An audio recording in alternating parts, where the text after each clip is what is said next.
ప్రియులారా, బాగున్నారా? దేవుని వాక్యాన్ని క్రమంగా చదువుచున్నారా? ప్రార్థించుచున్నారా?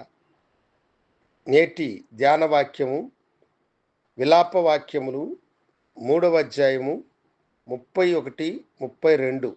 ప్రభువు సర్వకాలము విడనాడడు. ఆయన బాధ పెట్టినను తన కృపా సమృద్ధిని బట్టి జాలిపడును. ప్రభువు సదాకాలము మనలను విడిచేటువంటి వాడు కాదు.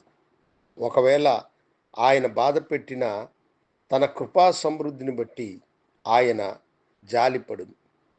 చాలాసార్లు మన జీవితంలో ఒక ప్రశ్న తొలుస్తూ ఉంటుంది. నేను దేవుణ్ణి నమ్ముకున్న వాడిని, ఆయనే నాకు తోడుగా ఉన్నాడని అనుకున్నాను. అయితే ఈ శ్రమలు, కష్టములు, బాధలు నన్నెందుకు వెంబడించుచున్నాయి? ఈ లోకములో ఉన్నటువంటి వారిని చూడండి, వారెంత బాగున్నారు. కానీ క్రైస్తవుడైన నాకు మాత్రమే ఎందుకు ఈ శ్రమలు, బాధలు అని అనుకుంటూ ఉంటాం. దేవుని బిడ్డలారా, ప్రభు మనలను సర్వకాలము విడనాడేటువంటి వాడు కాదు. ఒకవేళ ఆయన బాధ పెట్టినా తన కృపా సమృద్ధిని బట్టి ఆయన జాలిపడే దేవుడు. దేవుడు విశ్వాసములో మనము బలపడాలని, విశ్వాసములో మనం స్థిరము కలిగిన వారమై శాశ్వతమైన ఆశీర్వాదమునకు మనము కారకులుగా ఉండాలని కొన్నిసార్లు శ్రమలకు, కష్టాలకి మనను ఆయన అప్పగించుతాడు, లేకపోతే అనుమతిస్తాడు.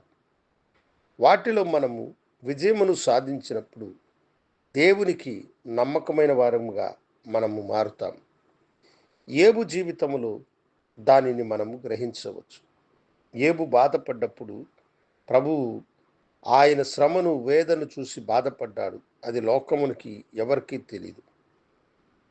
దేవుడు అతన్ని అత్యధికముగా ఆశీర్వదించాలంటే యోబు తన సహనములో స్థిరుడై ఉండాలని దేవుడు ఎదురు చూసినాడు.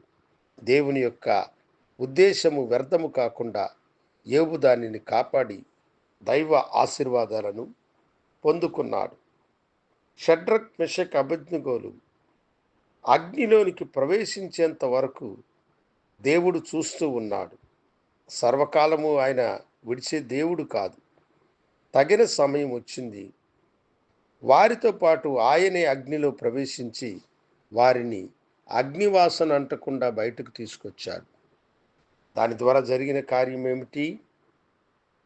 ఏ రాజైతే వారిని హింసించి అగ్నిలోనికి వేసినాడో ఆయనే అన్నాడు, షడ్రక్, మెషక్, అబేద్నెగోలు సేవించు దేవుడే గొప్ప దేవుడని ఈ లోకానికి తెలియచేసినాడు. అవును దేవుని బిడ్డలారా, దేవుడు మనలను విడిచిపెట్టేటువంటి వాడు కాదు. ఆయన మనలను విడనాడేటువంటి వాడు కాదు. ఆయన బాధ పెట్టినను తన జాలి చేత, తన కృపను బట్టి జాలిపడును.